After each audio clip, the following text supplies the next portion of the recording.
Good morning guys, Teacher A here and welcome to Gurong Pinoy sa Amerika. So for today, ang lesson natin ay ang tatlong properties of dataset. Iyon ay ang mean, median, and mode. So ano ba yung mean, median, and mode? And paano ba siya kinakalculate or sinosolve? So simulan na natin. Example number 1. Halimbawa, meron tayong set of numbers na 8, 14, let's say I have 4, 9, 17, 10, and another 8. So, 1, 2, 3, 4, 5, 6, 7. So, first, paano ba natin kukunin yung mean ng given na numbers? So, kapag sinabing mean, ay, ano ba yan? Mean, yan. Ito yung tinatawag nating average. So, sa pag-compute ng average, ang gagawin lang natin ay i-add natin lahat ng numbers, tapos i-divide natin kung ilan yung numbers na in-add natin. So, ganun lang siya kasimple. So, we have lahat ng numbers, i-add natin 8 plus 14 plus 4 plus 9 plus 17 plus 10 plus 8 divided by, ilan sila? 1, 2, 3, 4, 5, 6, 7. 7. So, kapag in-add natin itong numbers na to, 8 plus 14, plus 4, plus 9, plus 17, plus 8, plus 10, that is equal to 70. Divided by 7. So, 70 divided by 7. Therefore, yung mean or yung average ng numbers na to ay 10. Yan. So, ganun lang siya kasimple. Again, kapag sinabing mean, yun yung average. At sa pagkuha ng mean, i-add lahat ng numbers, i-divide kung ilan sila. Okay? Next ay ang median. Paano ba sinosolve ang median? At ano ba yung median? So, kapag sinabing median, ito yung nasa gitna, middle number. So, paano natin makukuha yung middle number or yung gitnang number dito? So, ang gagawin lang natin ay i-rearrange natin yung given either from least to greatest or greatest to least. Ibig sabihin, pinakamababang number papunta sa pinakamataas o kaya baliktad. Pwede. Mula sa pinakamataas number, pababa. So, dito, gawin natin ang least to greatest. Start tayo sa 4. So, yung susunod na mababang number ay 8. Remember, dalawang 8 natin. So, dalawang 8 yun. And then, 9. And then, 10. Tapos, 14. And yung last natin ay 17.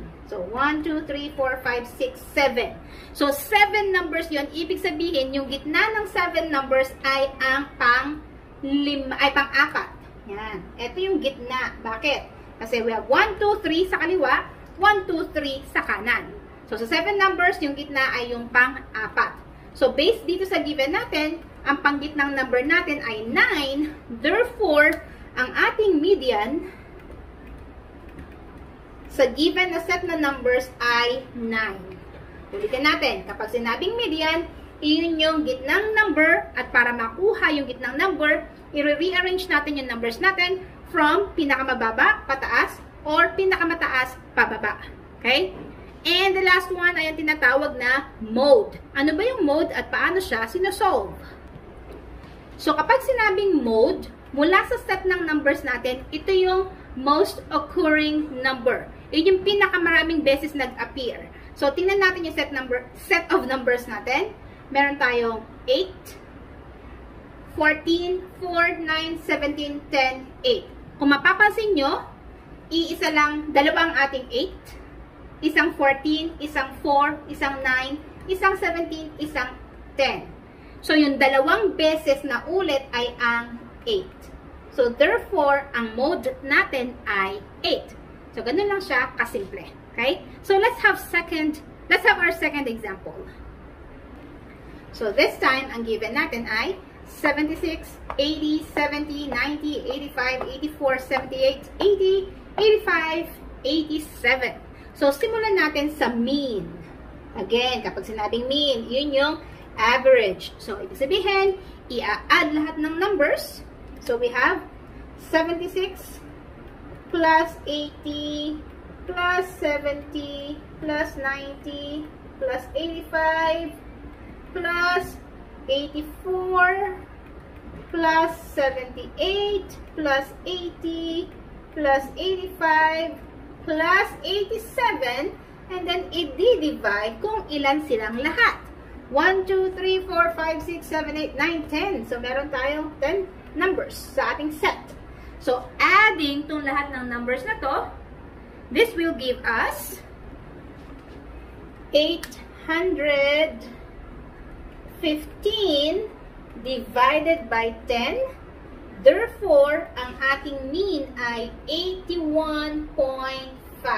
Yung ating average ay 81.5. Okay? So, ganyan lang kasimple ang mean. Next, median. So, ulitin natin. Sa pagkuha ng median, first step, i-rearrange natin yung given mula sa mababa pataas or vice versa. So, ano ba yung pinakamababang number sa ating set? 70. So, copyin ko. We have 70 followed by line of 7. 76. Gusto lang 76. Tapos, 78. Tapos, after na 78, 80. Ilan ang 80? Dalawa. 80. 80.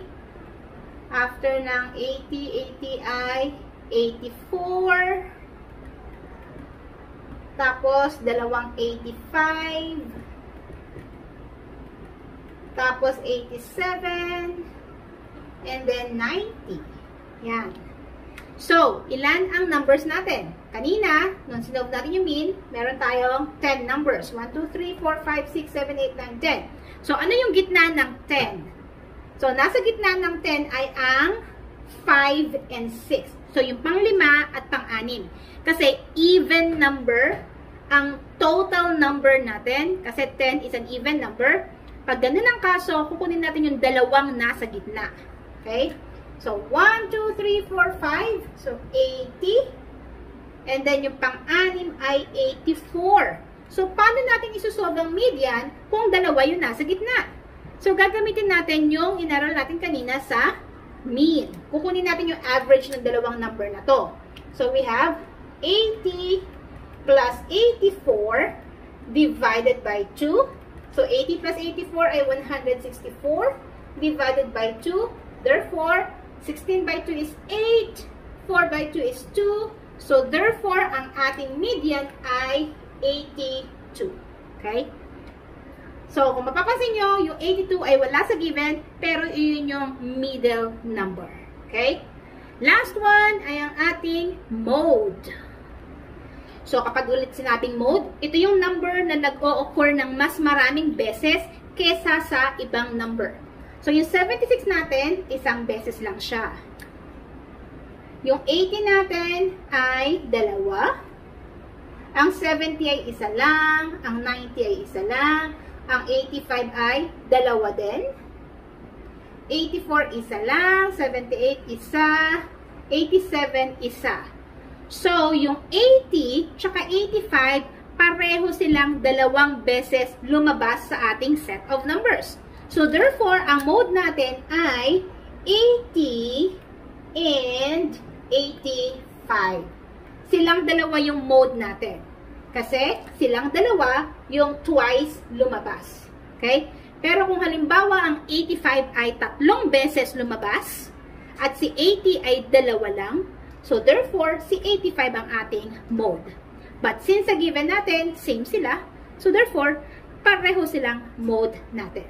Okay? So, i-summarize lang natin itong ating lesson. Okay? So, mean, median, mode.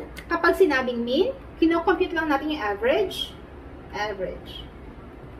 Kapag sinabing median, ito yung pinakagitna, middle number. At kapag naman sinabing mode, ito yung palaging lumalabas sa ating set of numbers. Para mas madali natin siyang matandaan, mode starts with MO. So, that means most often. Yan. So, ganyan lang kasimple ang ating lesson today. So, kung natuto kaya sa ating lesson, kindly give me a like para i-share to ni YouTube sa iba. So, that's it for today. See you on my next video. Paalam!